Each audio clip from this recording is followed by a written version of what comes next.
Desde que era pequeña, salir a la mar con mi padre ha sido algo muy especial. Es una sensación difícil de explicar. Es aprender de quien más sabe. Planificar cada detalle. Escoger un rumbo y hacerlo en la mejor compañía. Es compartir experiencias, relajarse y disfrutar de la libertad. Es mantener la calma cuando más se necesita. Sentirme apoyada y confiar. Porque salir a navegar con él es saber que pase lo que pase, esté donde esté, siempre estará ahí para lo que necesite. Banca Personal Kutxabank, el valor de la confianza.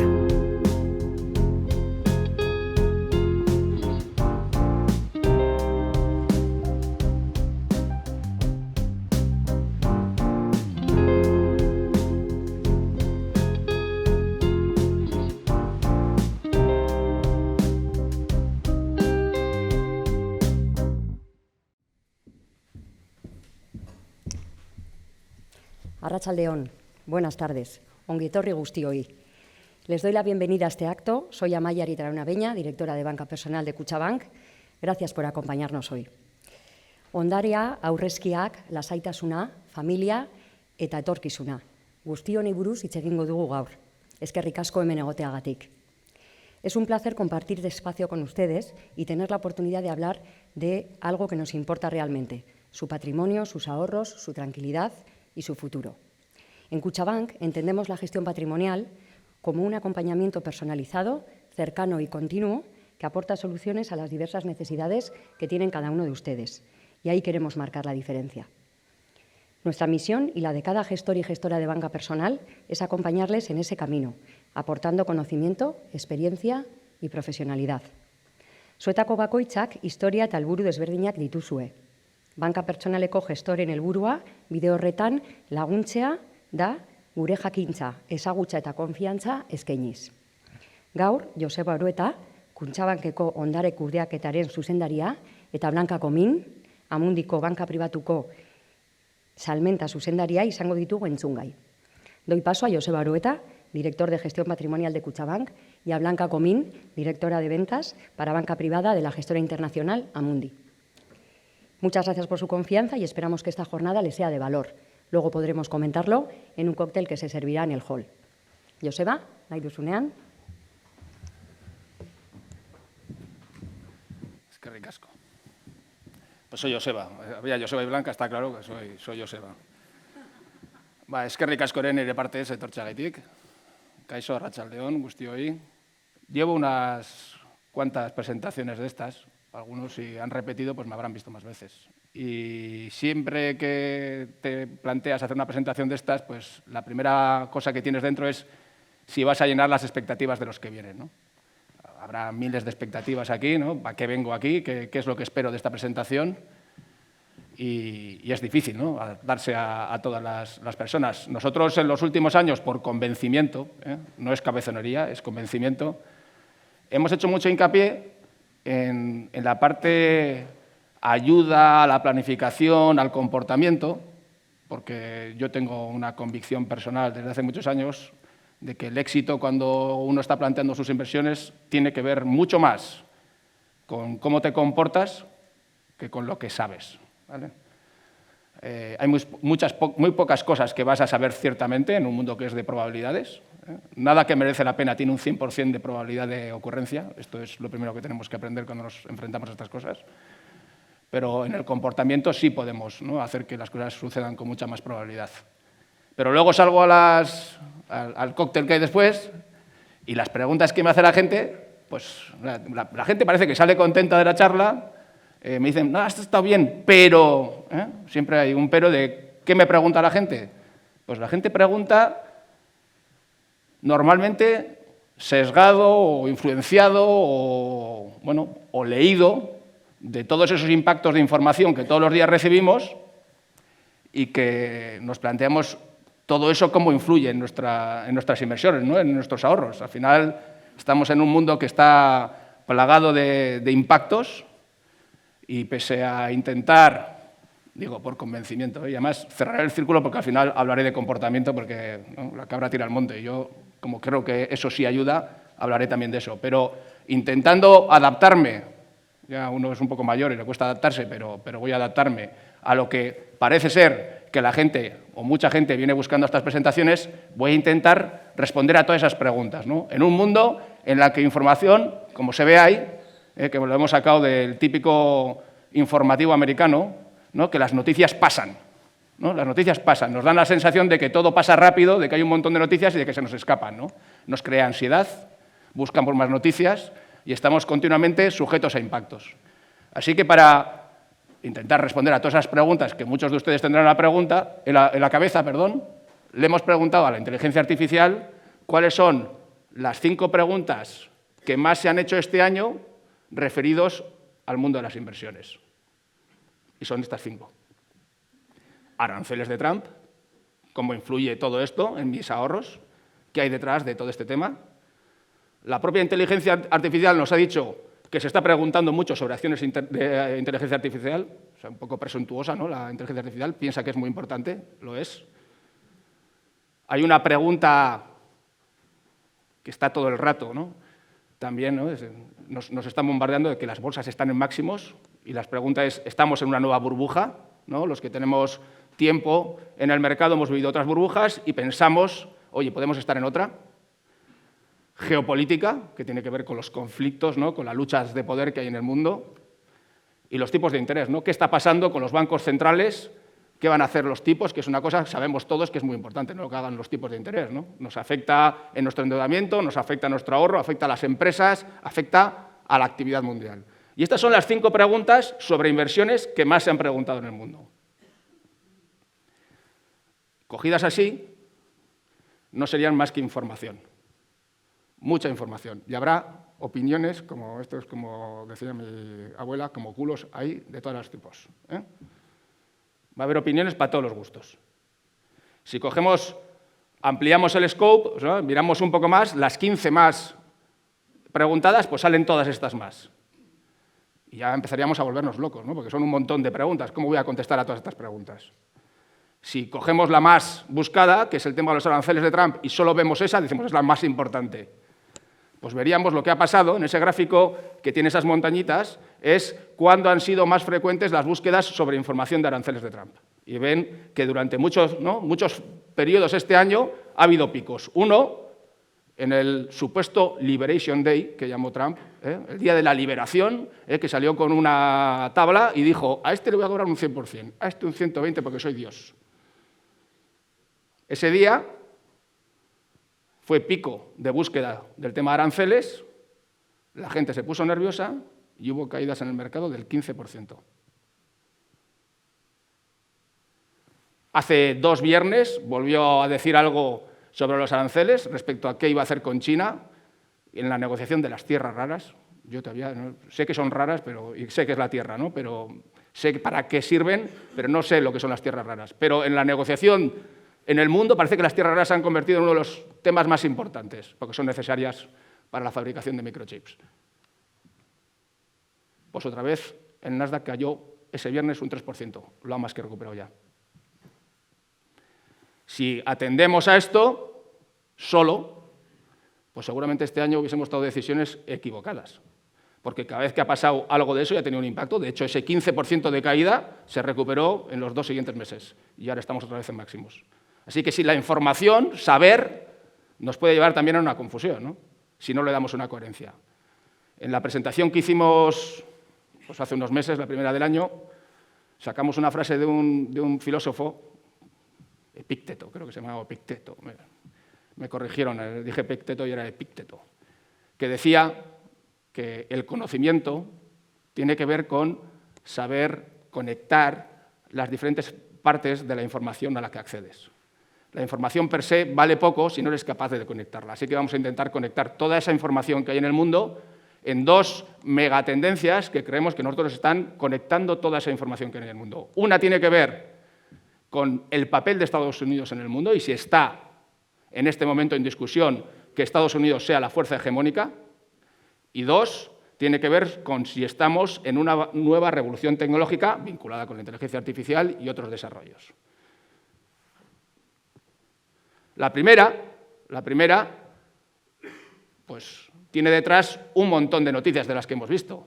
Los aranceles, los tipos de interés, qué está pasando en las fronteras, por qué hay conflictos bélicos. Todo eso tiene que ver con el papel hegemónico de Estados Unidos. Y a través de esos 4 puntos vamos a preguntarnos por qué estamos aquí hoy, ¿no? ¿Por qué nos estamos preguntando si Estados Unidos verdaderamente puede perder su papel hegemónico en el mundo? El problema es que vivimos en un mundo en el que recibimos un montón de impactos, ya lo he dicho, ¿no? Que son, además, a poder ser, son cortos, ¿no?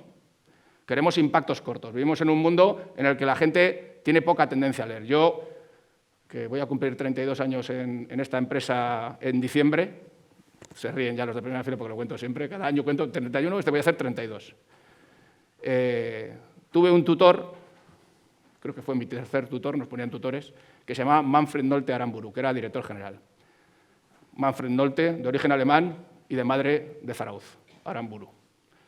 Y fue el hombre que hizo que yo me metiese en el mundo de las inversiones porque sabía inglés, básicamente.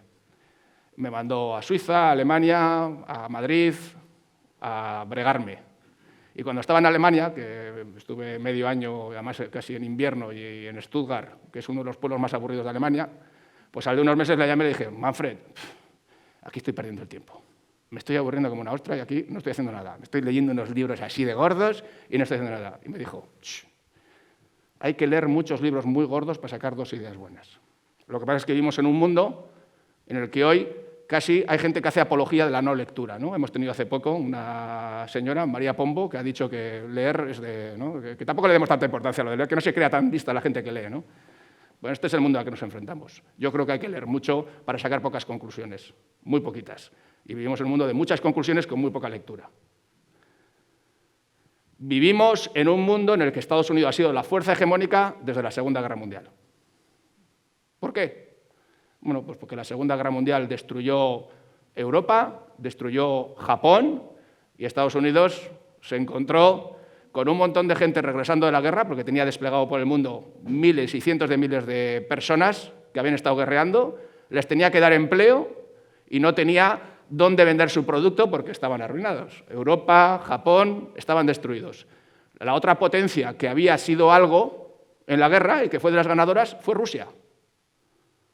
Pero Rusia es otro sistema político y sabemos que desde el punto de vista económico, y si no se lo recuerdo yo, porque también hablamos mucho de Rusia, ¿no? De los drones, de la tal, ¿no? ¿Sabemos cuál es el PIB de Rusia? El Producto Interior Bruto Anual de Rusia, 2,5 billones de euros. Para ponerlo en consonancia, en el mundo hay 80, Estados Unidos 27, Europa, que nos creemos que estamos anquilosados, 17 billones de euros. Solo España e Italia son más que Rusia a nivel económico. Vamos a poner las cosas en contexto. La fuerza hegemónica ha sido Estados Unidos, porque volvió toda la gente y los pusieron a fabricar, en vez de armas, que tenían fábricas de armas, línea blanca. ¿Qué es la línea blanca? Frigoríficos, lavadoras, no había. Hicieron una sociedad de consumo, estoy simplificando mucho, evidentemente, ¿eh? Se hicieron muchas más cosas, porque entre otras cosas se provocó que hubiera financiación al consumo barato. De eso se han vivido los últimos muchos años y se ha convertido en una potencia que está vinculada a su consumo interno y además ha sido capaz de generar y ser el eje comercial del mundo. Y ahora nos estamos planteando si ese papel está en solfa, ¿no? Si nos lo están discutiendo, si está discutiéndoselo. Estamos viendo cosas que nos hacen ver que no. Nos están diciendo, oye, ya nos vamos a proteger tanto, ¿eh? Como no pongáis tela en la OTAN, yo no voy a hacer el esfuerzo. Nos está tratando a los que éramos supuestamente los aliados igual a que todos los demás. Nos pone los mismos aranceles o peor. El único que le discute hoy en día un poco el poder, ¿quién es? China, clarísimamente, ¿no? Que por población y poderío económico es el que puede hacer algo. Pero, ¿cuál es la situación? ¿Por qué nos estamos planteando que Estados Unidos esté perdiendo ese papel? Porque hemos vivido en un mundo en el que el crecimiento de Estados Unidos ha sido por encima del resto de los países desarrollados. De hecho, en el año 22, que subieron los tipos de interés, pensábamos que venía una recesión en Estados Unidos, porque cuando suben los tipos de interés la actividad se para, y Estados Unidos los últimos años ha aguantado súper bien el crecimiento, vinculado a su consumo interno y también a las empresas tecnológicas, que es la segunda bola que hemos visto después, que luego hablaremos. Pero ahora estamos viendo medidas que pueden generar que ese crecimiento se vaya hacia abajo. ¿Por qué? Porque una cuarta parte del crecimiento estadounidense de los últimos 5 años está vinculado a la inmigración y han decidido parar la entrada de inmigrantes. En Estados Unidos, una cuarta parte del crecimiento de los últimos 5 años ha estado vinculado a la inmigración.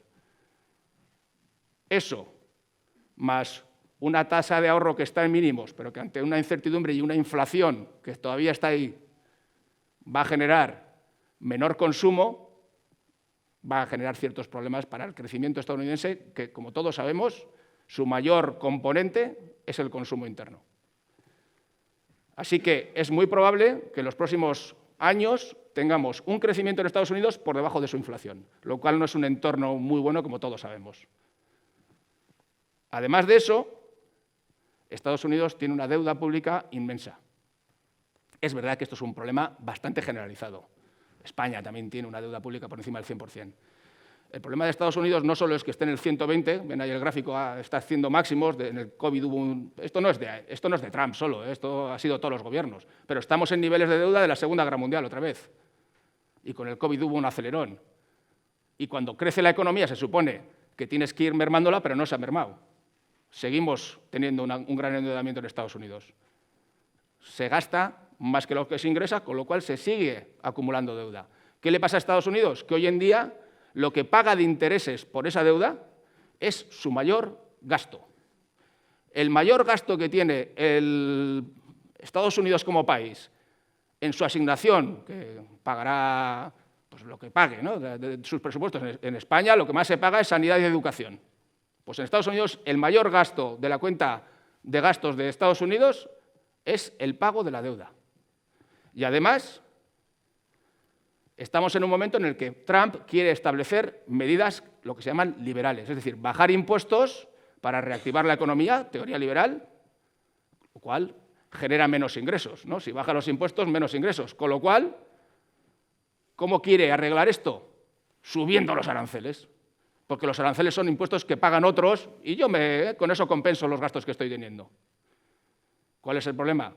Pues que la actividad de importación baja, además se los están poniendo en duda algunos jueces americanos, con lo cual seguramente no está recaudando todo lo que esperaba. De hecho, el propio Estados Unidos estima, el Comité de Presupuestos americano, estima que para el año 2035, y que este año va a tener un 9% de déficit, un 9% de déficit es una pasada, en España está en el 3-4% y pensamos que ¿no? El objetivo de Europa es que esté en el 2% del déficit, hace que la deuda vaya a seguir creciendo hasta un 160 y pico %. Y estamos viendo efectos. No sé si han oído la noticia del parón de la administración americana, el cierre de la administración. Cuando vimos esas cosas, muchas veces, yo hasta que no tuve un amigo que trabajaba en un museo en Nueva York y era funcionario de Estados Unidos, no sabía lo que quería decir el parón de la administración americana. Y te avisan un viernes y el lunes vas a trabajar y eres funcionario y te dicen, pa' casa, chaval. Sin pagarte, ¿eh? Imagínense esto aquí, ¿eh? ¿No? Arde Troya. Pues en Estados Unidos pasa. Y eso es el momento en el que estamos ahora. Además, ¿qué quiere hacer Trump? Oye, si el mayor gasto que tengo es pagar los intereses de la deuda, que bajen los tipos de interés. Pero tiene un problema. Que los bancos centrales en las economías desarrolladas se ha decidido que sean independientes de las decisiones políticas. Pero a él le da igual. Porque ha decidido que Jerome Powell, que es el presidente de la Fed americana, le sobra y es capaz de poner tuits en los que incluso le insulta y dice que no está haciendo su trabajo y que baje los tipos de interés de una vez, porque claro, tengo una deuda así de gorda y si los tipos de interés siguen altos, yo voy a pagar un montón por los intereses de mi deuda. Quiero que baje mi servicio de la deuda. El gran problema es que aunque consiga que baje los tipos de interés la Fed, ha intentado incluso hacer dimitir a una gobernadora, que se lo paró un juez en Estados Unidos. Oímos noticias y no sabemos, ¿no? ¿Por qué está intentando cargarse a una gobernadora? Porque era una gobernadora del ala demócrata. Y quiere más tensión allí. Quiere republicanos para que la apoyen. Porque si no me apoyan, a la calle. ¿Qué pasa si consigue al final dominar la Fed y generar un entorno de tipos de interés a la baja? Pues que lo que va a generar es incertidumbre en el mercado mundial. Porque la gente que tiene la deuda americana, los que más deuda americana tienen son los chinos, los japoneses y otras economías asiáticas y bastante en Europa. Claro, si tú ves que un tío está gastando un montón, no deja de gastar, gasta cada vez más, ingresa menos, la deuda está creciendo, ¿tú qué te pones? Pues un poquito nervioso, ¿no? Porque eres el prestatario. Así que lo más probable es que si consigue hacer una baja de tipos, que lo que bajan es los tipos a corto plazo, lo que va a pasar es que va a subir la prima del bono a largo y al final le va a costar más dinero. Y de hecho, los propios americanos estiman que el gran perjudicado de esta pérdida de independencia de la Fed va a ser Estados Unidos, cayendo un 1,5% en su PIB en los próximos años. Ya tenemos todo, ¿no? Tenemos un crecimiento bajo o a la baja, tenemos una gran deuda, tenemos cierta inconsistencia de políticas fiscales y monetarias, no consigue hacer lo que quiere y si no hago lo que quiero me dejo de respirar. Y esto está generando un entorno de desconfianza y lo estamos viendo en algo que es muy importante para los mercados, que es el valor del dólar, que como saben está perdiendo valor este año. ¿Por qué? Bueno, el dólar es la divisa comercial y de reserva del mundo y hay cierta pérdida de confianza. El gran perjudicado de la pérdida de confianza del dólar vuelve a ser Estados Unidos. A todos nos afecta, pero el gran perjudicado sigue siendo Estados Unidos. Dígame una cosa. Si alguien tiene que demostrar que tiene que responder a todas estas preguntas y quiere parecer un experto y quiere que le atiendan, ¿qué es mejor? ¿Que les diga que es capaz de generar carteras a 10, 15 años dándoles el 5, 6%, 7% anual de media? ¿O que les ponga un panorama de peligro, peligro, peligro, peligro? A que parezco más experto si pongo peligro sobre su cara. Esto es una cosa que se utiliza mucho en las presentaciones. El otro día se lo vi utilizar a un señor que se llama Defkayar, se apellida Defkayar, y que es un geoestratega, y hablaba un poco de todas estas tensiones que tenemos en este mundo. Somos humanos. Si nos ponen peligro sobre la cara, el tío que está diciéndolo, este señor de gafas, nos parece más serio. Nos está hablando de lo que nos puede causar daño. Si les hablo de que soy capaz de construir carteras a largo plazo, dándoles el 5, 6, 7%, bueno, ya tengo su atención. Ese no es nuestro escenario central. Nuestro escenario central es un cambio de un mundo unipolar, solo Estados Unidos, a un mundo con varios polos de poder, en los que hay una batalla, clarísimamente, geopolítica, geoestratégica, en la que hay un montón de información sobre la mesa y en la que tenemos que entender qué o por qué cada uno, qué partida está jugando. ¿Por qué China siempre está empeñado en, por ejemplo, hacerse con el poder en Taiwán? ¿Por qué? Pues igual es porque en Taiwán hay una empresa que se llama TSMC, que es la mayor productora de microchips fuera de Estados Unidos, y no tiene que ver tanto con nacionalismo. ¿Por qué está abriendo un canal en el Ártico? Pues porque no quiere pasar todo su tráfico por dominios americanos y quiere pasarlo por el Polo Norte.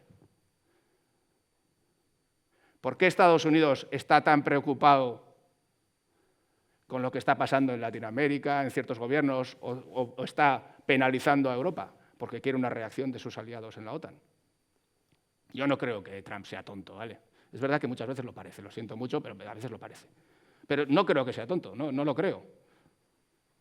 Creo que tiene una forma de jugar la partida que nos descoloca. Está habiendo una lucha de poder, ¿no?, en esta transición de un mundo en el que dominaba Estados Unidos a un mundo multipolar, en el que se está repartiendo el mundo y encima están cambiando las reglas del juego, que es lo que nos descoloca. Porque con la excusa de la seguridad nacional se puede hacer casi cualquier cosa. Hemos vuelto, ¿no?, a un mundo en el que la defensa, hace unos años nadie hablaba de defensa. Ahora mismo Alemania acaba de aprobar un megaproyecto de gasto en defensa. Un mundo complicado. ¿Y qué papel tiene Europa ahí? Porque estamos todos, ¿no?, pensando si Europa puede pagar, ¿no?, puede jugar esta guerra entre dos potencias tan grandes. Oye, lo primero, No somos tan pequeños. 17 billones de los 80 mundiales, tenemos un PIB parecido al de China. Es verdad que crecemos menos y China más. Bueno, vamos a ver qué papel puede jugar Europa y nos lo va a contar Blanca de Amundi.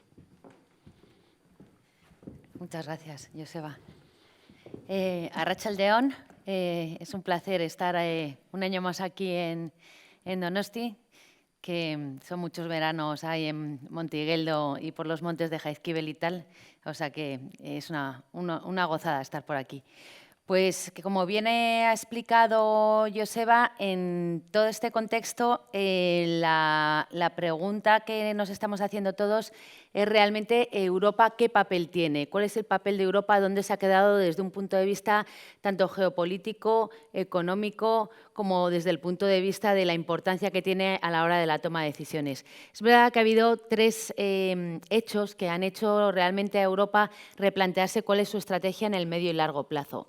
Esos tres hechos han sido, el primero de todos, la guerra que ha habido en Ucrania, a las puertas de Europa, cómo ha afectado ya no solo desde el punto de vista humano, que es desde luego el mayor drama, sino también desde el punto de vista, por ejemplo, a Alemania, cómo le ha afectado a la hora de toda esa necesidad y esa dependencia que tenía del gas ruso y cómo se ha dado cuenta de la noche a la mañana que no podía depender desde ese punto de vista energético tanto de Rusia. El segundo hecho que nos hemos dado cuenta y que nos ha hecho despertarnos en Europa ha sido, que lo ha comentado también Joseba, el hecho de que ya no podemos confiar que Estados Unidos nos va a tratar como un socio diferente al resto. Lo hemos visto claramente desde el punto de vista de las negociaciones de los aranceles, creíamos que íbamos a tener un tratamiento diferente, no ha ocurrido así y desde el punto de vista también de defensa vemos que ahí tenemos que ser mucho más autónomos. Y el tercer hecho que nos hemos dado cuenta es la gran competencia que viene desde el punto que viene desde China. Alemania, sin ir más lejos, ha pasado de exportar sus BMWs y sus Volkswagen a China a que realmente ahora, no sé si han visto las últimas cifras de ventas de automóviles en Europa, la empresa que más ha crecido en ventas de automóviles han sido empresas chinas. A raíz de esta nueva situación y de este nuevo contexto geopolítico, en el año 2022, Mario Draghi, que ya salvó al euro en el año 2012 cuando hubo la crisis de deuda periférica, hizo un informe acompañado de distintas autoridades de la Unión Europea para ver qué podemos replantearnos para volver a tener la posición que hemos tenido en el pasado. Pues hay que fijarse principalmente en 4 pilares en los cuales hay que reforzar muchísimo. El primer pilar sería todo lo que es relacionado con innovación. Es verdad que toda la innovación que ha venido desde el punto de vista de inteligencia artificial ha sido principalmente creada y diseñada por Estados Unidos y China, pero ahora es muy importante el darnos cuenta de la implementación de esta innovación, del beneficiarnos y del ser mucho más eficientes con la colaboración privado y pública a la hora de implementar esta innovación. La segunda sería todo lo relacionado con descarbonización y infraestructuras. El Pacto Limpio por las Energías nos ha dado cuenta que tenemos que ser mucho más autónomos desde un punto de vista energético, una electrificación mayor y tener una menor dependencia de los que son las variables y países terceros. El tercer punto sería seguridad y defensa. Ha comentado ya Joseba cómo Alemania, a la de la austeridad, ha apoyado un plan para defenderse de cerca de 500.000 millones de euros para reforzar mucho más lo que es la defensa y todo lo que es el gasto relacionado en inteligencia y desarrollo en I+D para la aplicación de este tipo de industria. Y finalmente, no debemos olvidar lo que es ser, desde un punto de vista financiero, autónomos, el no depender de los movimientos de mercado y tener herramientas para cuando haya tensión en los mercados europeos, cuando lo ataquen a lo mejor como pudo ocurrir en el pasado el euro o los bonos europeos, consigamos tener herramientas para luchar contra ello. Desde el punto de vista de innovación, aquí tenemos un dato muy importante. En los últimos 5 años, la productividad laboral en Estados Unidos se ha incrementado más de un 10%, mientras que en Europa ha sido únicamente del 2%. Es un dato muy representativo de cómo Europa, desde un punto de vista de productividad, nos estamos quedando atrás. Y además, si vemos este gráfico, desde el COVID ha sido mucho más acentuado. La parte positiva de esta lectura es que si cogemos el índice de las las 10 economías que están más preparadas para beneficiarse de la implementación de la inteligencia artificial, de esos 10 países, 7 son europeos. Y tenemos otros datos, como que estamos en Europa implementando la inteligencia artificial de forma más rápida que, por ejemplo, otras áreas geográficas, como puede ser Estados Unidos o Asia-Pacífico. Desde el punto de vista de descarbonización, aquí tenemos el gasto de los últimos años de distintos países en todo lo que está relacionado con la descarbonización, ya sea almacenamiento de energía, ya sea hidrógeno, ya sea en la electrificación fotovoltaica, todo tipo de energías que se están desarrollando. Se puede ver el gran gasto que ha hecho China en los últimos años. Ahí ha tomado una posición mucho más relevante que el resto de los países y existe un firme compromiso por parte de los distintos países europeos para destinar mucho más porcentaje de su PIB a lo que está todo relacionado con la descarbonización, que además esa tecnología luego se puede implementar en sectores donde necesitamos desarrollar mucho más nuestra autonomía, como es la industria. Infraestructuras, esto sí que es un cambio histórico. Sinceramente, como ustedes sabrán, Alemania desde la Segunda Guerra Mundial ha tenido una política desde el punto de vista de austeridad en la cual no se producían grandes gastos, pero en los últimos años, creciendo a un ritmo mucho más bajo, ha pasado de ser la locomotora de Europa a ser casi el vagón. Se apoyó recientemente un presupuesto de 500.000 millones de euros para gastar y actualizar todo lo que sería en su parte de infraestructuras para ser mucho más competitivos a nivel global. Según los últimos estudios, se espera que esto sea un incremento de cerca del 1,25% de su PIB para los próximos años y es más, que ese mayor gasto de Alemania repercute en todos los países de alrededor de la Unión Europea, incrementando su PIB en 0,75%. Y otra cosa en la que se está hablando constantemente es el incremento de gasto en defensa.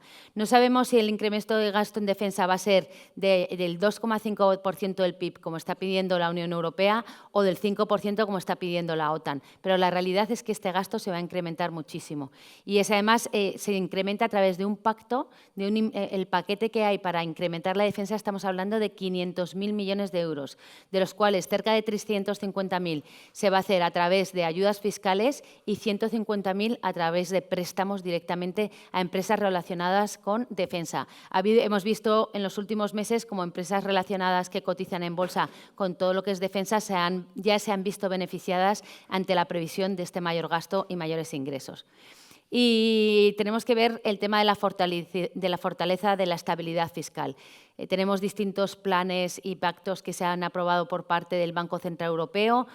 Por ejemplo, sería el plan de LTRO, que al final no deja de ser que el Banco Central Europeo, si en un momento dado cree que hay estrés en los bonos, puede actuar y comprar activos financieros para calmar ese estrés, como se ha visto en el pasado. Esto es algo que ha hecho ya la Reserva Federal, lo hizo tanto en el COVID como en la gran crisis financiera, y dotarnos de esas herramientas nos va a facilitar mucho el ser mucho más autónomos desde el punto de vista financiero. La parte positiva que podemos ver, que este gráfico tiene dos lecturas. La primera lectura es que realmente la situación financiera de los hogares en cualquier país de Europa, ya pueda ser Italia, Alemania, Francia, tiene una situación financiera boyante. Comparado con el pasado, es una situación financiera muy positiva. Lo que pasa es que estos activos financieros de los hogares de las familias, ¿dónde están invertidos principalmente? Pues en activos inmobiliarios y también en lo que serían depósitos y ahorro. Lo que se quiere hacer desde la Unión Europea es canalizar ese ahorro hacia lo que sería más inversión para poder ayudar a empresas europeas a financiarse y un mayor crecimiento. Este es un reto que tenemos por delante. Hay un pacto también en la Unión Europea para diseñar instrumentos financieros más sencillos y con ayudas fiscales que ayude a canalizar ese ahorro más hacia inversión, que sería una de las cosas que necesitaríamos. Esto sería lo que sería realmente nuestra lista de deseos, lo que deberíamos hacer en Europa para los próximos años poder recuperar en esos 4 pilares tan importantes nuestra posición. Ahora vamos a ir a lo que es la realidad, las cifras macroeconómicas de cómo nos encontramos desde un punto de vista de crecimiento, dónde están los precios y cuál es la situación de la política monetaria. Pues desde un punto de vista de crecimiento, bueno, pues no estamos hablando de crecimientos tan sumamente altos como los de Estados Unidos, que están más alrededor del 3%, o los de China, que podrían estar alrededor del 5%, pero la realidad es que estamos creciendo a niveles del 1% y más que la cifra absoluta hay que ver la tendencia. Y la tendencia es que probablemente en los próximos años desde Amundi creemos que va a haber una tendencia más positiva con mayor crecimiento en países como Alemania, como Francia o incluso en Italia, manteniendo el crecimiento que hemos visto hasta ahora. Lo que es muy importante y no debemos olvidar, Europa es una zona geográfica netamente exportadora. Gran parte de nuestro PIB, en mayor o menor proporción, depende de las exportaciones que hacemos. Ahí tenemos graficado pues, desde países que están menos impactados en todo lo que es las exportaciones, tanto a China como a Estados Unidos, o en el extremo más opuesto podríamos ver a Irlanda. Es verdad que Europa ha crecido menos en los últimos años precisamente por esa incertidumbre de los aranceles. A todo hay que buscarle la parte positiva y de un problema se puede hacer una solución. En Europa nos hemos dado cuenta que no podemos depender solo de China, que si se desacelera vendemos menos automóviles, o de Estados Unidos por la política arancelaria, y estamos ampliando nuestro espectro de acuerdos con países, por ejemplo, como del Mercosur o de Asia-Pacífico, donde el crecimiento es muy significativo. Y desde el punto de vista, una de las variables más importantes macroeconómicas es el mercado laboral. Pues el mercado laboral en Europa está bastante robusto, está en niveles la tasa de paro es muy baja comparada contra el pasado y a pesar de no crecer a niveles altísimos, no estamos creando desempleo. No sé si se acordarán cuando, por ejemplo, en España teníamos que crecer a niveles superiores al 4% para no crear desempleo. Pues esa necesidad del pasado se ha corregido y ahora tenemos un mercado laboral robusto para ayudar y sostener el consumo, que al final es el principal motor de crecimiento.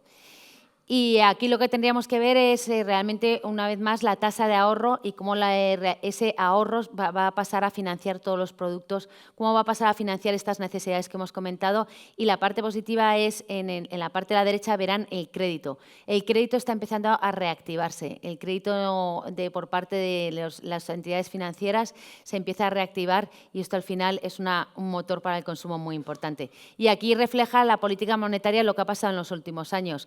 Mientras el consumo ha sido una variable que ha estado siempre en positivo desde el año 2022, estamos viendo que lo que es la inversión ha estado en niveles negativos. ¿Por qué ha estado en niveles negativos la inversión? ¿Por qué no ha aportado al crecimiento del PIB? Pues algo tan sencillo que teníamos los tipos de interés al 4%.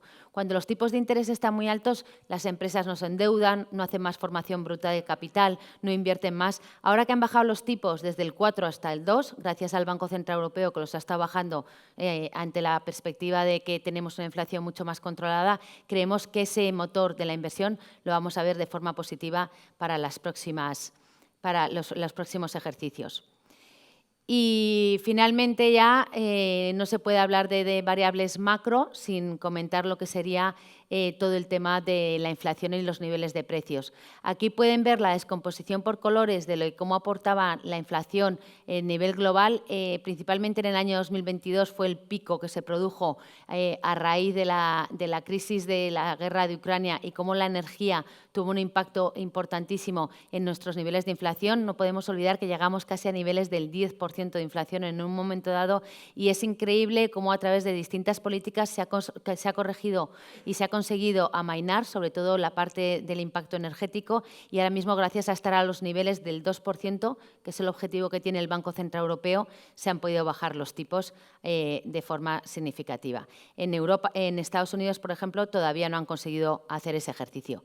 Y aquí es lo que estamos comentando, los bancos centrales europeos bajando los tipos de interés desde los máximos donde la inflación estaba a niveles del 10% y ahí hemos sido otra vez autónomos. Nadie podía esperar que el Banco Central Europeo no esperara que la Reserva Federal bajara tipos y el Banco Central Europeo se adelantó muchísimo, se ha adelantado significativamente, ha estado bajando tipos mucho antes y esto nos lo hemos permitido gracias a que los niveles de inflación están mucho más controlados. Una vez más autonomía por parte de Europa, que en el pasado siempre había esperado a que fuera la Reserva Federal la que iniciara el ciclo de bajadas para ir detrás. Por tanto, y para acabar, la realidad es que estamos en un contexto en el cual Europa tiene una serie de oportunidades, tiene un compromiso para mejorarlo, se está dotando de herramientas, pero no debemos olvidar las amenazas que tenemos desde el punto de vista político y desde el punto de vista económico, y creo que desde Amundi creemos que es un momento muy importante para que Europa vuelva a recuperar su posición en el mundo. Muchas gracias.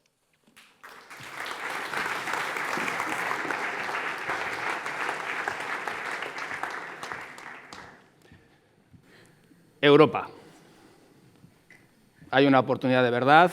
Yo creo que estamos en un momento interesante, ¿no?, para el desafío europeo. Hay una guía, ¿no?, de qué debería hacer Europa, lo que pasa es que es una guía compleja, porque el punto de partida es un poco, en algunos aspectos, inquietante. ¿Saben cuál es la empresa de mayor capitalización en los índices europeos? La empresa europea más grande cotizando en la bolsa. Son preguntas retóricas, ¿eh? Alguno igual lo sabe, pero se llama LVMH, Louis Vuitton Moet Hennessy. Louis Vuitton, sabemos lo que es, lujo, moda, zapatos, bolsos, Moet Chandon, Hennessy, coñac. No sé, ¿no? Si esa es nuestra mayor empresa, tenemos que hacer mucho trabajo, ¿no? Todos sabemos que tener un tejido industrial potente, y no digo que no esté bien, que construir, o sea, está muy bien vender lujo y además se exporta un montón y está muy bien, pero necesitamos un armazón más importante. Hay ¿no? Está el informe Draghi, está una guía de qué tiene que hacer Europa para conectar mejor el impulso de la inversión hacia bueno, pues esa productividad y esa generación de riqueza para los europeos, ¿no? Pero es un reto complejo. Pero había una segunda megatendencia que teníamos que analizar para conectar toda esa información a la que ¿no? nos están bombardeando, ¿no? que tiene que ver con si estamos o no ante una nueva revolución tecnológica. Yo creo que sí, yo creo que sí. Lo que pasa es que cada uno, o sea, la historia es la historia, ¿no? Pero la historia para cada uno es la que él ha vivido, ¿no? Y cuando eres joven, y el otro día di una charla en Mondragón Universitatea, y claro, la gente que estaba era de este siglo, ¿no? Entonces, no les hablas de burbuja y dicen, ¿de qué me estás hablando? Si yo estoy comprando Nvidia y comprando cosas, y me va bien. Pero claro, todos somos esclavos de nuestra historia. Yo en el año 2000 ya estaba en esto, ¿no? Yo empecé en el mundo de las inversiones en el año 97, en el 93 en el banco, entonces Caja de Ahorros, pero en el 97 en el mundo de las inversiones. Y en el 2000 me acuerdo perfectamente de la burbuja.com, ¿no? Seguro que los que veo aquí pues ya tienen la misma edad o han checo parecido que decía el otro y se acuerdan, ¿no? En aquel momento también pasaron cosas, ¿no? Parecía que las empresas, en aquel momento le encantan los acrónimos a los anglosajones, TMT eran, Telecom, Media and Technology. También la tecnología estaba otra vez. Telefónica fue la empresa que más pesaba en el IBEX. Llegó a pesar un 28%, creo recordar. Y pesaba tanto que se dedicó a sacar partes de ella al mercado. ¿Se acuerdan de Terra? Internet. Internet ha sido un hito, una generación de productividad brutal. Pero Terra salió a 13, llegó a 140, y que hoy alguien busque la cotización, y ya le voy a decir yo lo que es, no existe. Así que hay música que suena a que puede ser que esté pasando algo otra vez, parecido. ¿Por qué? Porque sí están pasando algunas cosas que suenan a lo mismo. Empresas que están dedicando una parte ingente de todos los beneficios que generan anualmente a este mundo de la inteligencia artificial, sobre todo las grandes empresas americanas. Se está llegando a niveles en que dedican el 70% de su margen anual a inversiones en tecnología. Una concentración brutal en solo una cosa, parece. Y esto asusta, ¿no? Porque de repente esas empresas se convierten en gigantes y parece, ostras, asusta, ¿no? Tú eres esclavo de tu historia, has vivido estas, ¿no? Y te suena la música. Bueno, nosotros pensamos que suena la música, pero que no es lo mismo. Nosotros somos inversores de largo plazo. En el mundo hay inversores de corto, de largo, hay inversores más atrevidos, menos atrevidos, hay de todo. Y está muy bien, cada uno tiene sus... Nosotros somos inversores de largo plazo y nuestra principal entendimiento de cómo tiene que comportarse la bolsa tiene que ver con la evolución de los beneficios a futuro. Para nosotros, cuando compras una acción, te conviertes en poseedor de esa empresa, en una pequeña parte. Y lo que tienes derecho cuando eres poseedor de una empresa es a derechos políticos, tenemos derecho a voto, es verdad que es muy diluido en una empresa grande, y derechos económicos, recibimos los dividendos, que son la parte del beneficio que distribuye la empresa. Y además, la empresa sigue invirtiendo en proyectos rentables y se revaloriza. Eso es lo que buscamos nosotros cuando compramos una acción, ser poseedores de un negocio. Ese es nuestro enfoque, es en lo que creemos. Y creemos que la bolsa tiene que sonar a los beneficios. Y en este gráfico se ve lo que pasó en la bolsa previamente a la burbuja.com, que fue en el año 2000, y hay una raya negra, que es la evolución de la bolsa, y una raya roja, que fue la evolución de los beneficios. Es decir, hubo mucho más revalorización en valor, ¿no? En precio, no, valor no es un buen término, en precio en la bolsa, y los beneficios prácticamente pues no llevan al mismo ritmo. Esto es lo que está pasando ahora. Las empresas, Terra nunca ganó dinero, que lo sepan, nunca llegó a ganar dinero. Había gente que compraba a 140, y no digo que fuera tonta, yo estaba loco, lo que pasa es que era comprador de corto plazo. Compraba a 130 para vender al de 2 días a 132, que es muy digno, ¿eh? Si te sale bien, es peligroso. Pero no miraba los beneficios. De hecho, perdía dinero. Pero ahora las empresas que están dedicando esas cantidades ingentes a inversión, la mayor empresa del mundo se llama Nvidia, es un nombre que llama la... ¿no? ¿Por qué le llamarán Nvidia, no? Gana cada trimestre más. Y de hecho, se ve como la línea negra, que es el mercado. Incluso ha habido un momento en el que, por alguna razón, que fue en el año 22, parece como que es una oportunidad, ¿no? Porque si los beneficios estaban creciendo más que la cotización, ahí hay una oportunidad de compra. Año 22. ¿Por qué cayó la bolsa? Bueno, porque en el año 22 subieron los tipos de manera radical, más que nunca desde hace muchísimos años, porque hubo una inflación del 10%. Y cuando suben los tipos de interés, se para la economía, las empresas invierten menos y demás. La expectativa del mercado es que los beneficios iban a bajar. Pero claro, tú no te compras los beneficios que se han dado, te compras los beneficios futuros. Ustedes no se compran la revalorización. El oro está en máximos. Pues ya está.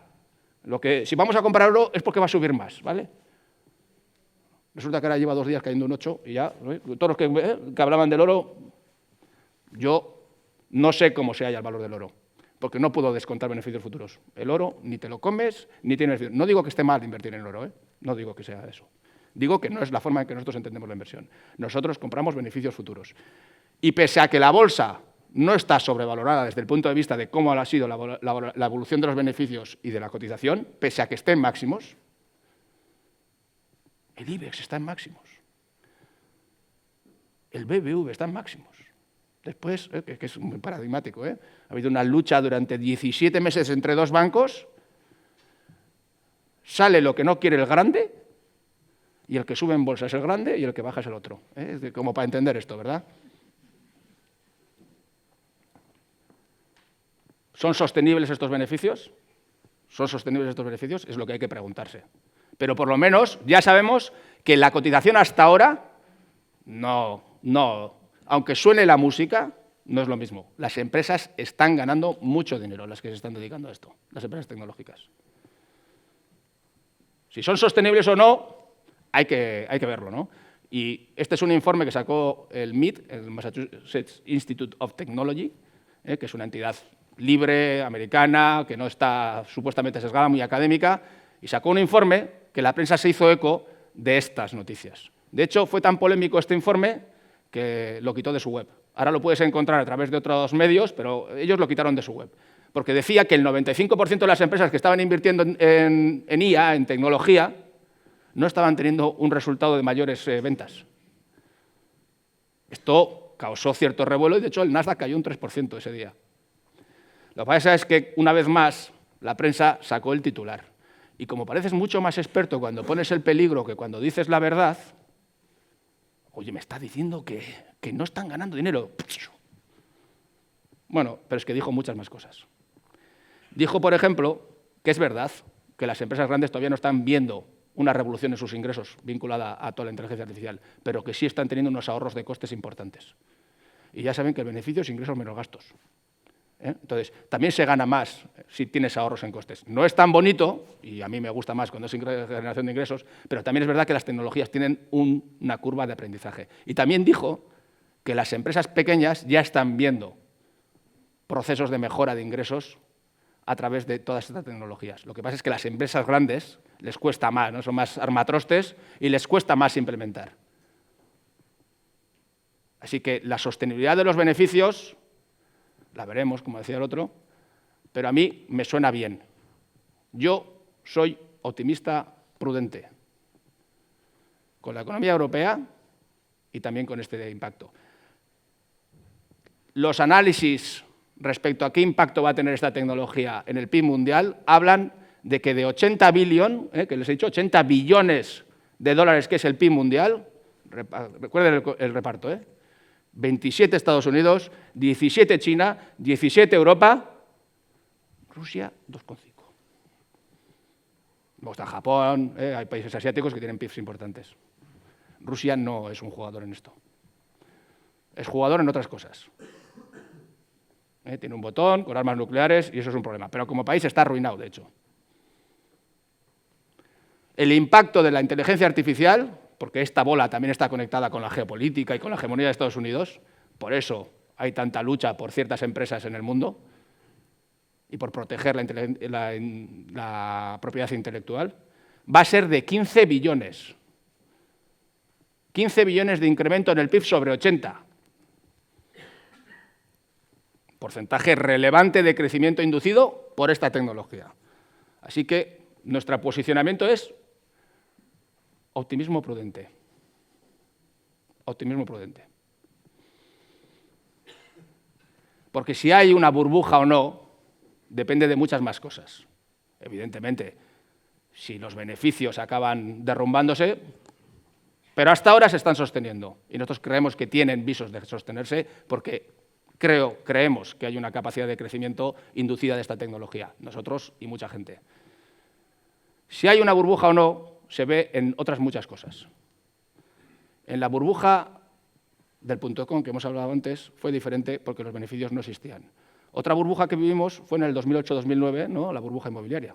Todos lo recordamos, la peor crisis de los últimos años, caídas de los mercados del 40-50%. Las hemos recuperado, que lo sepamos, porque en aquel momento parecía que nunca más íbamos a ser capaces de recuperarlas. Las hemos recuperado. Pero en aquel momento se dio una burbuja en el mercado inmobiliario. Les voy a dar un dato. En Estados Unidos, en el mercado inmobiliario, el 40% de las transacciones de compras de inmuebles, que se supone que las inmuebles son compra a largo plazo, se vendían en menos de 6 meses. Cuando el inversor de corto plazo domina al inversor a largo plazo, empieza a haber peligro. Cuando se suma el peligro exponencialmente es cuando el inversor de largo plazo se comporta como el del corto plazo, porque hay esa sensación de que me estoy perdiendo la oportunidad y empiezas a dejar de ver los beneficios y empiezas a actuar como el de corto plazo. En el mercado hay inversor de todo tipo. Tú tienes que saber lo que eres y a qué juegas. Jugar no es una buena palabra, no sé por qué la he usado. ¿A qué te dedicas? Y nosotros nos dedicamos a estimar beneficios futuros y capacidad de crecimiento. Y en eso creemos. Y en este momento creemos que estamos en un momento cíclico en el que en Europa hay capacidad de crecimiento, estamos en un proceso todavía de bajada de tipos de interés, que es positivo, hay un montón de paquetes de inversión de Alemania, que ha sido la locomotora de Europa y ha tenido un montón de problemas para seguir siéndolo, porque se le acabó la energía barata, se le acabó vender a China, se le ha juntado un montón de cosas, pero está reaccionando y tiene capacidad, porque Alemania no tiene endeudamiento, bueno, tiene endeudamiento, pero es un 50% del PIB aproximadamente, o sea, un endeudamiento bajo. Así que, optimismo prudentes. Y si hay burbuja o no, hay que ver ese tipo de cosas, de si vemos comportamiento de los inversores de largo plazo como los de corto plazo. Y nosotros no creemos que esté pasando actualmente.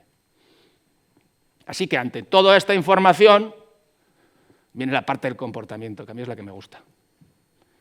Porque es la que marca. Sinceramente pienso, ya sabemos todo esto, tenemos conocimiento, podemos hacer una pintura, tenemos una visión sobre cómo va el mundo, pero al final ante todos estos impactos nos podemos volver muy prudentes, ¿de cuántas cosas me vuelvo prudente? O resulta que vemos que las bolsas están en máximos y encima pasa, estas son estadísticas del mundo de los fondos de inversión en España, resulta que todo el dinero está entrando en productos monetarios de bajo riesgo. Cuando la bolsa está subiendo, la gente está invirtiendo en productos de corto plazo, de renta fija. Dices, ostras, pues hay gente que se pone y dice, pues me la estoy perdiendo, me la estoy perdiendo. Si paso, veremos que habrá incluso gente que depende del día, es una cosa o la otra. Que esto es una cosa muy humana. A mí me pasa también, ¿eh? Hay días que me levanto más rumbero y otros días menos esto, ¿no? El otro día, es que he estado viajando varias semanas, creo que fue hace 3 fines de semana, un viernes me llamó un cliente de Madrid que subía y me dijo, quiero desayunar contigo el sábado. Y dije, pues bueno, llevaba casi un mes diciéndome que no estaba contento con la rentabilidad que le estaba dando la cartera, que le parecía poco. Y yo le dije, bueno, pero es que esto va de nada que merezca la pena tiene un 100% de probabilidad de ocurrencia. Y si quieres más rentabilidad, hay que asumir más riesgo. Le dije, vamos a diseñar una cartera con más riesgo. Si me parece bien, tienes el suficiente plazo, si tú estás convencido, yo estoy convencido, vamos a meterle un poco más de gas. No había querido aumentar el posicionamiento. Llegó, nos pedimos un café, nos sentamos en una mesa debajo de una higuera, cerca de mi casa, y me dijo, Joseba, la bolsa va a caer. Y le dije, pero no sé si habíamos venido para... Y dije, bueno, da lo mismo. Si sabes que va a caer, vamos a dedicar 100.000 euros tuyos, te los convierto en 1 millón. Si sabes que va a caer. Yo te hago una estructura de opciones y te puedo apalancar. ¿Y qué pasa si no acierto? Pues si no sabes que va a bajar, ¿no? Me acabas de decir que va a bajar la bolsa. Yo te hago un 100.000. ¿Qué pasa si no acierto? Pues que pierdes los 100.000. Empezamos ya a diseñar una cartera de manera estructural, ¿no? Empezamos a hablar otra vez de cómo hacemos nosotros las cosas, ¿no?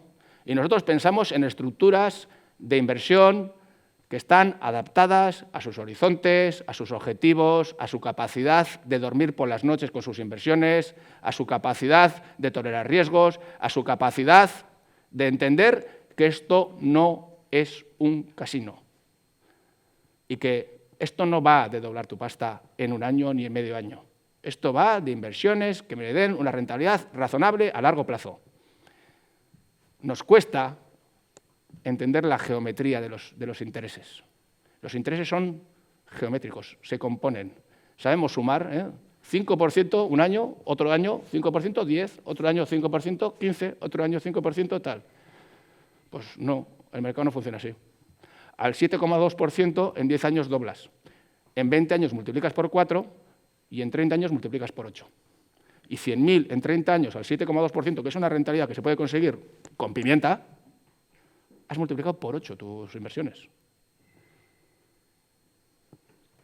A eso nos dedicamos. Por eso somos la entidad, comparadamente con el resto de las entidades, que tiene una estructura de inversión más diversificada de ustedes, porque nosotros nos dedicamos a gestionar su dinero. Yo no puedo gestionar otro dinero que no sea el suyo por ley y porque no me dejan. Ni siquiera casi el mío, porque declaro cada operación que hago. Pero somos la entidad que tiene la estructura de inversión más diversificada en sus clientes. Ahí ven unas barritas azules, inversión diversificada. Carteras con muchos fondos, pero que tienen de todo, fondos de fondos que tienen de todo. La parte gris, y esto es producto conservador de renta fija. Nosotros somos la entidad que más porcentaje tiene en esto. Y no solo eso, es que a lo largo del año, fíjense cómo ha sido la estructura de entrada de dinero en el mercado español.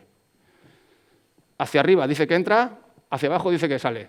La media española es esto de aquí, de mi derecha. Gris, gente comprando producto monetario, conservador, rentabilidad muy asegurada, pero la que es, ahora mismo un monetario pues les puede dar el 1,5, 1,75, están los tipos ahí. 2, está bajando los tipos de Europa. Y lo azul, inversión diversificada saliendo. Y fíjense, ¿cuándo sale más? En abril, marzo. ¿Saben por qué? Porque Trump salió en la tele diciendo que era el Liberation Day. Y todo el mundo se puso nervioso. Justo lo que no había que hacer. Miren el grafiquito de Kutxabank. El dinero agregado de todos sus clientes. Gestionamos 42.000 millones de euros, no está mal. Somos la cuarta gestora en España. Crece lo gris, tenemos clientes que... pero todos los meses prácticamente crece lo azul, que es la inversión diversificada. Y eso es lo importante. Eso es lo importante. Porque eso se traduce en rentabilidades a largo plazo. Y somos una entidad... Yo, mira, si sacas un gráfico en el que siempre es el primero, yo creo que lo primero que haría en una conferencia es no creerme al tío que está delante.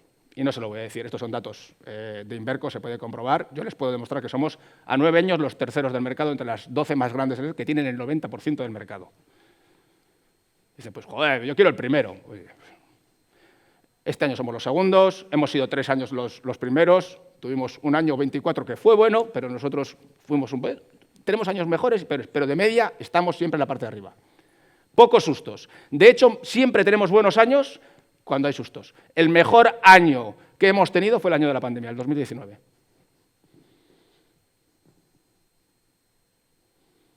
No les voy a decir quién son la entidad 1 y 2, O sea, no me lo pregunten luego, no lo voy a decir. Ya solo faltaría, ¿no? Yo hago mi trabajo, que otros hagan el suyo. Información convertida en conocimiento y cómo nos comportamos, lo más importante. La cabra tira al monte, voy a hablar de comportamiento. Para mí hay 3 o 4 reglas importantísimas para tener éxito en el mundo de las inversiones. Plazo y constancia y diversificación, ya me trabo, y colchón de liquidez. Estoy durando hoy más. Estoy acabando, Este señor que sale ahí se llama Warren Buffett, tiene 95 años y parece que se jubila este año. Ha dicho que se jubila. Es uno de los, diría yo, que el inversor más conocido en el mundo. Ha tenido mucho éxito. Veremos ahora el éxito que ha tenido. Pero hay gente que se dedica a apalancarse en esto. Evidentemente, es el mejor inversor de la historia, ¿vale? Conocido. Eso es un tema excepcional, ¿vale? Los que hemos estudiado estadística sabemos que las cosas excepcionales son raramente replicables, porque para eso son excepcionales, ¿no? Pues hay gente que dice que puedes replicar el método Warren Buffett en 6 meses para hacerte rico. Yo no me lo creería. Hazte rico solo, baja 90 días. Este señor lleva 80 años invirtiendo. Él ha tardado 80 años, pero estos lo van a conseguir en 6 meses, ¿vale? Pero hay un dato que es brutal. Este señor tiene una fortuna que es casi obscena, ¿vale? Tiene 148 billones de dólares de patrimonio. Obsceno. De esos 148 billones de dólares, 145 los ha acumulado después de la edad de jubilación. ¿Cómo se quedan? De 148, 145 los ha acumulado desde la edad de jubilación. Desde los 65 a los 95 que tiene ahora. Ya era rico, porque tienes 3 billones, ya estás, ¿no? Pero, y eso no es que hay que invertir de mayor, no es, la lección de esto no es que hay que invertir de mayor. La lección de esto es que hay que ser constante y que nos cuesta mucho elevar y entendemos muy bien sumar. Esto es el ejercicio que yo he hecho antes, por 2, por 4, por 8, evidentemente más rápido porque es muy bueno. Yo también quiero ser muy bueno. Es que es estadísticamente improbable, porque es un tío excepcional. Replica lo que puedes replicar. ¿Sabes qué es muy fácil replicar? Ser constante. Tampoco hace falta 80. 10, 20, 30, casi todos. Yo soy inversor desde que empecé a trabajar. Se puede ser inversor mucho tiempo. Y eso lo podemos replicar. Hagamos réplica de lo que podemos hacer, no de lo que no podemos hacer. No van a acertar si la bolsa está cara, si va a caer mañana, no van a acertar. Lo que sí van a acertar es que si son constantes y le dan plazo, esto funciona sí o sí. La segunda es diversificación y colchón de liquidez, que también son lecciones de Warren Buffett. Este señor, dentro de sus carteras, siempre tiene una parte, diversificación ya sabemos todos lo que es, ¿no? Mi padre se cree el tío más listo, con 90 tacos también, es ingeniero, Yo lo siento, porque hago la como ingeniero aquí y se lo toma mal, pero son peleas. Saben de todo. Y tiene Iberdrolas. Le digo yo, ahí está, vamos a ver. Date cuenta que tú tengas Iberdrolas es una casualidad mundial, ¿vale? Porque si fueras sevillano, tendrías a Bengoas y estarías en la ruina. ¿Vale? Porque tú no has hecho ningún estudio, también dices, no, pero mis Iberdrolas, ya, coño, pero eso es porque has nacido en Bilbao, o sea, no por otra cosa. Diversificación, eso lo sabemos de siempre. Colchón de liquidez. Si queremos ser constantes y no tener que romper esa magnífica regla que es la capacidad de hacer, ¿no?, esa geometría, que es, para eso hay que ser constante, hay que saber con qué construyes tu inversión. Nosotros en las carteras siempre tenemos colchones de liquidez. Nuestras carteras de gestión delegada siempre tienen colchones de liquidez. Por eso nos fue tan bien en la pandemia. Porque en cuanto vimos las primeras noticias sobre descubrimientos de implementación de vacunas, activamos nuestros colchones de liquidez. Y si tú eres capaz, primero, de no asustarte, porque no tienes necesidad, porque has calculado bien lo que vas a dedicar a la inversión, y si no lo necesitas, ¿para qué lo sacas? En el peor momento, ¿vale? Y si encima todavía eres un poco más y lo consigues activar en ese momento, ¿no? Por ejemplo, el Liberation Day, el mercado cayó un 15%. Nosotros, cada vez que hay un 15% de caída, activamos nuestros límites con el colchón de liquidez.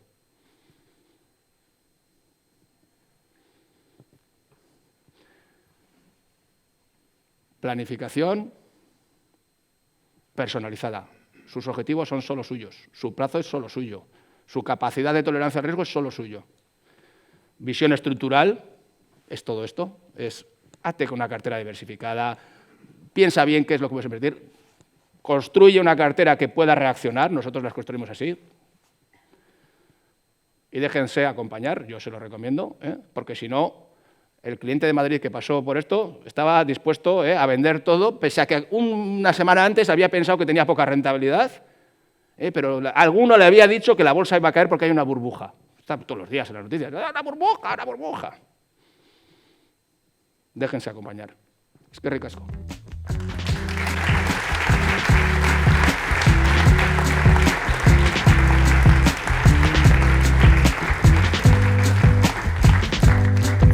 Nada, nos vemos fuera. Lead me to my own devices. It's better when your Coca-Cola eyes are out of my face. I checked your phone and no surprise.